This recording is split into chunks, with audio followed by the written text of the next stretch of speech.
The Light Between Oceans is the newest film from writer-director Derek Cianfrance, who directed Place Beyond the Pines and Blue Valentine. It's starring Michael Fassbender and Alicia Vikander, and it's based on a book by M.L. Stedman. Quick backstory, ever since I first saw Place Beyond the Pines from this director, Derek Cianfrance, I absolutely fell in love with it.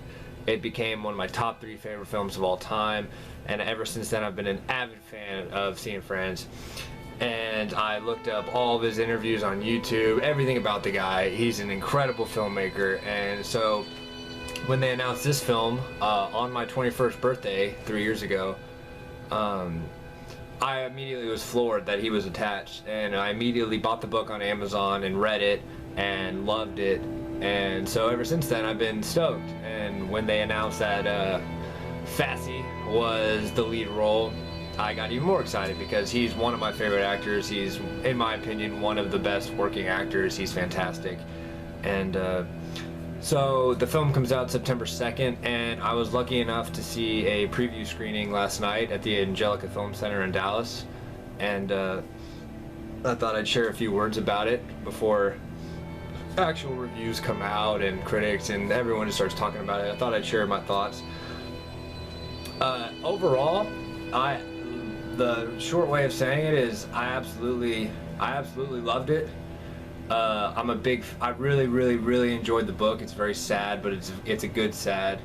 It's the film stays very closely to the book. So if you read the book, you're definitely going to respect how Derek Cianfrance adapted it to film, because a lot of times books being made to film don't go over as well. They have to cut a bunch of stuff out, and throughout the film I was thinking, oh, I wonder if they're going to put this part in, or I wonder if this part's going to be in the movie. And almost everything I thought about was they cut very little of the main story to put it into a 2 hour and 2 and some change. It was like 2 hours and 10 minutes or something like that. But overall, Michael Fassbender and Alicia Vikander have amazing chemistry. They're phenomenal in their roles. They absolutely encompass the roles of Tom and Isabel. And Rachel Weisz is really good as well.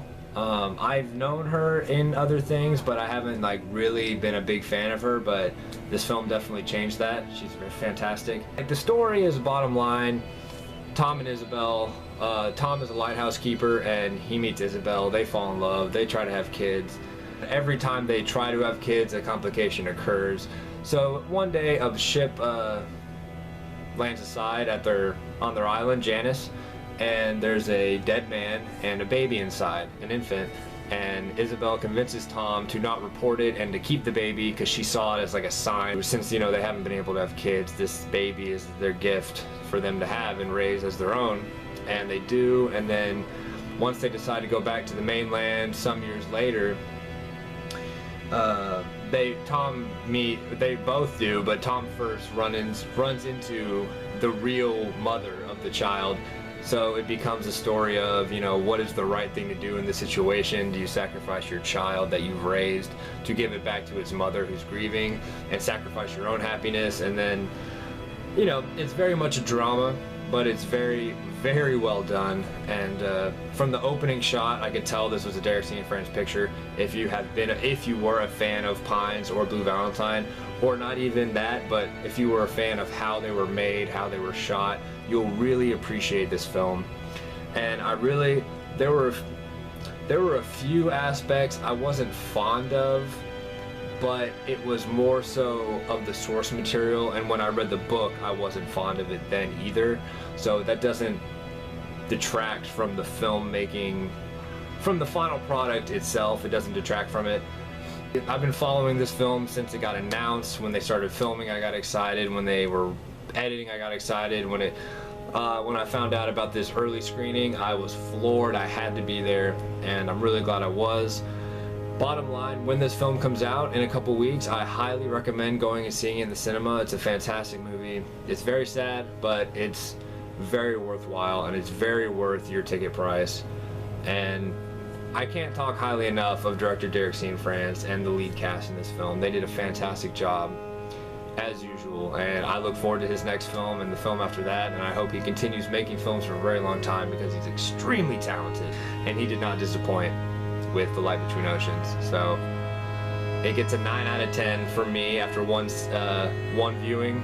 Someone asked me if I liked it more than Pines, and I've seen Place Beyond the Pines probably 100 times. So I've seen Light Between the Oceans once, so I don't think that's a fair assumption to make. I think I'll see it more over time and I'll make up an opinion, but as of now, I'd give it a solid 9 out of 10. I absolutely loved it, and definitely check it out. In terms of Real Productions, if you follow my company with Zach, we're beginning shooting our Assassin's Creed short film right now. Kaizen is currently shooting, and Introvert is in pre-production. So we'll be sure to update throughout the coming months. We're working hard, and but yeah, Light Between the Oceans, definitely check it out. September 2nd in America, and I believe November 4th in the United Kingdom. I believe, I'm not positive, but yeah, definitely check it out.